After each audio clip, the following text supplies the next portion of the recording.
Hello everyone, this is Super Comic Girl. I'm back with another video. So I do videos several times a week, sometimes several times a day, which is the case of yesterday and today. So today is the 31st of August.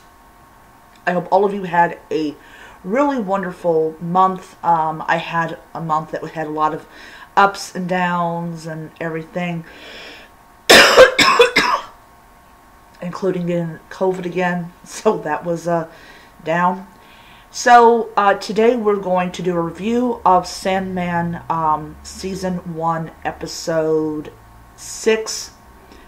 I think it's either On the Sound of Her Wings or On the Sound of Her Wings, one of the two. And basically we see that Dream is feeding the pigeons, and sure enough his sister shows up and kind of gets upset with him for basically not telling her where he was at. So his assumption was that none of the Endless would ever come to his aid, and so he never tried to get a hold of them, especially his sister Death, who definitely would have shown up and rescued him. We also find out in the episode that she knew that the Order was actually trying to capture her and everything.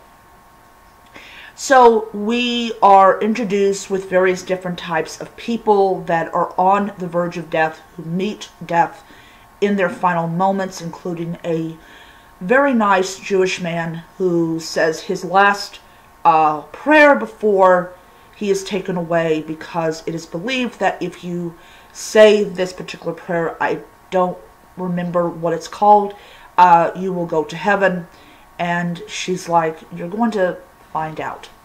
So, so, you know, she doesn't know what exactly happens to you after she takes you away and everything.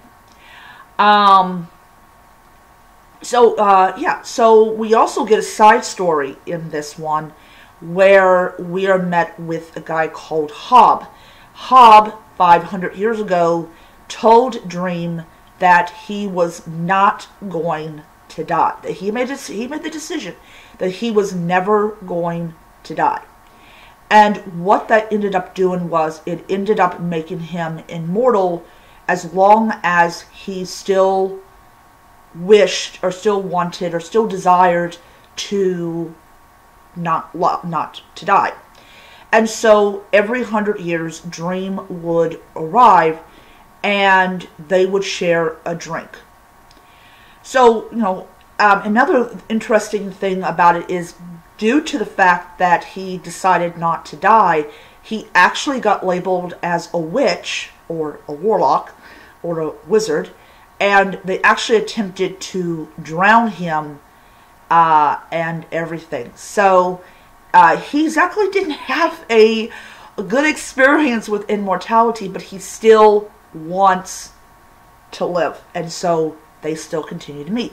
The only time that he did not show up was when he was imprisoned by the Order, and of course he ends up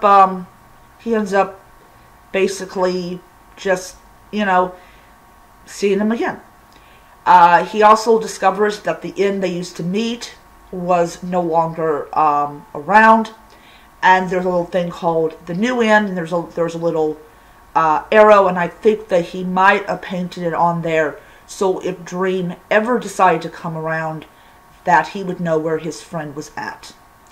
They do have a bit of a falling out because he makes the assumption that they're friends, and you know, he gets kind of upset that, oh, I need to be around someone. He doesn't exactly like that. So they had kind of a little argument, and in the end, you know, he meets up with him again.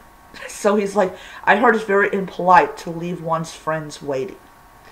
And it clears up, he's friends. And everything. So about going a little further back to where he's accompanying Death through what she's doing, she goes and explains about how, you know, she just wanted to give up and thought she had the hardest job in the world. And one particular scene, I'm really glad they did not film the woman's response, was the baby. In the comics, we do see her response, but in the show, we did not, and a lot of people were very happy about that. So, as we get towards the end of it, we find that basically Desire is the one that knew that her brother was imprisoned, and of course it was a game to her. She, or he, liked the idea of not having Dream around anymore. And when she discovered that that he no longer was in prison, of course she gets a hold of her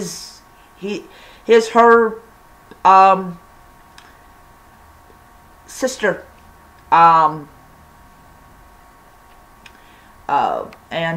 yeah, they have a very has a little one-way conversation, which the other if you hold up their sigil, they can actually hear you.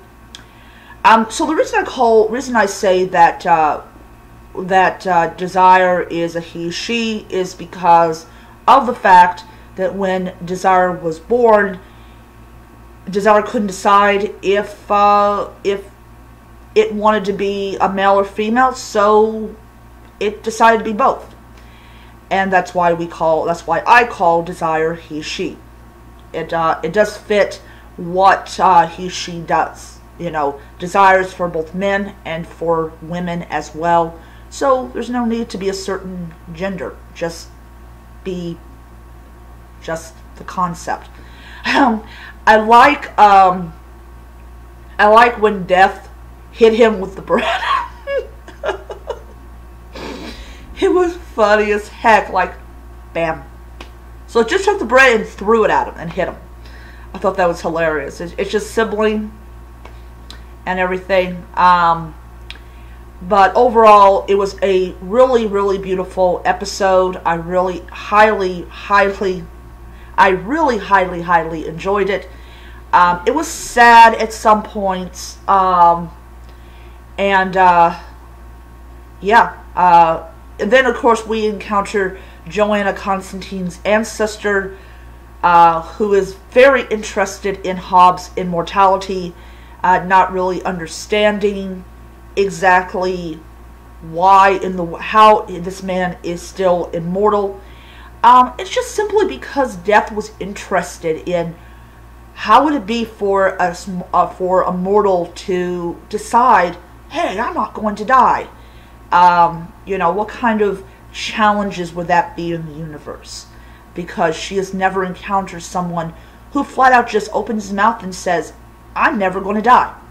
Of course, his drinking buddies thought that he was clinically insane. Yeah, so she just walks away and everything. We are introduced to William Shakespeare in this episode. And basically, you know, Dream is the one responsible for a lot of William's ideas, I think especially for the Midsummer Night's Dream, which was very interesting that they put that in. So I'm going to give this episode 5 stars. It is such a wonderful, wonderful episode and everything. So I'm going to let you guys go. I hope you guys have a wonderful, wonderful last day of the month. Tomorrow I go back to work. I get out of here. I am so happy. I really am happy tomorrow I get out of here and I actually get to eat a burger, because I want a burger like real bad right now. So I'll see you guys around until next time. Before I leave, if you like this video, hit the like button, hit the subscribe button, hit the notification bell so you don't miss any future videos. So I'm going to go back and watch the 7th episode. It's called The Dollhouse, and I'll be back with a review of that one. So until next time, nerds, read on. Bye.